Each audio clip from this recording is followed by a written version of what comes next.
हेडलाईन्सचे प्रायोजक आहे NBC bearings, लांब पळण्यासाठी। अशोक चव्हाणांचा भाजपमध्ये पक्षप्रवेश राजकीय आयुष्याची नव्यानं सुरुवात करतोय। चव्हाणांची प्रतिक्रिया, नांदेड भाजपचा हक्काचा जिल्हा होण्याची शक्यता। अशोक चव्हाण राष्ट्रीय उंचीचे नेते, देवेंद्र फडणवीसांकडून चव्हाणांना राज्यसभेत पाठवण्याचे संकेत। अनेक नेते आमच्या संपर्कात, लोकसभा निवडणुकीपूर्वी अनेकांचा भाजपमध्ये प्रवेश होणार। अशोक चव्हाणांच्या पक्षप्रवेशावेळी फडणवीसांचं विधान। अशोक चव्हाण भाजपकडून राज्यसभेचे उमेदवार उद्या अर्ज भरणार। मंत्री असलेल्या राज्यसभा सदस्यांना भाजप लोकसभा लढवण्यास सांगणार, सूत्रांची माहिती। पक्षात मनमानी कारभार, निवडणूक जिंकण्याच्या दृष्टीने तयारी नव्हती। वृत्तपत्रातील मुलाखतीतून अशोक चव्हाणांकडून नाना पटोलेंच्या कार्यपद्धतीवर रोष व्यक्त। अशोक चव्हाण आदर्श घोटाळ्यातील आरोपी असल्याचे भाजपचे आरोप। ईडी सीबीआयचा ससेमिरा लावल्यानं चव्हाण भाजपमध्ये, नाना पटोलेंची ट्विटद्वारे टीका।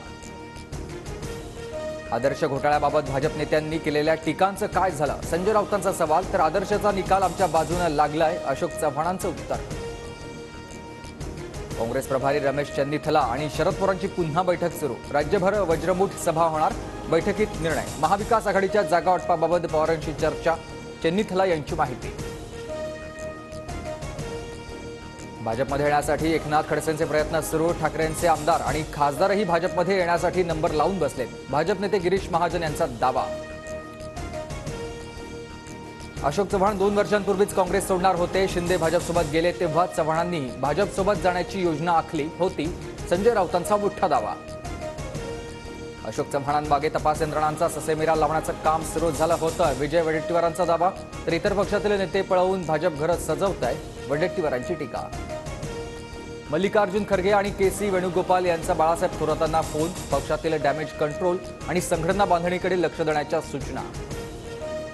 काँग्रेसचे 20 ते 22 आमदार निवडणुकीत विरोधात मतदान करण्याची शक्यता। काही आमदार अशोक चव्हाणांच्या संपर्कात, सूत्रांची माहिती। महायुती राज्यसभेच्या 6 जागा लढणार। 6व्या जागेसाठी भाजप उमेदवार देण्याची शक्यता।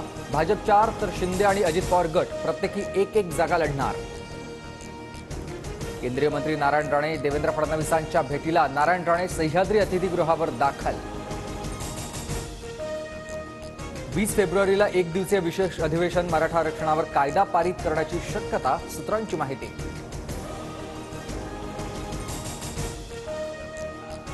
हेडलाईन्सचे प्रायोजक आहे एनबीसी बेरिंग्स, लांब पळण्यासाठी।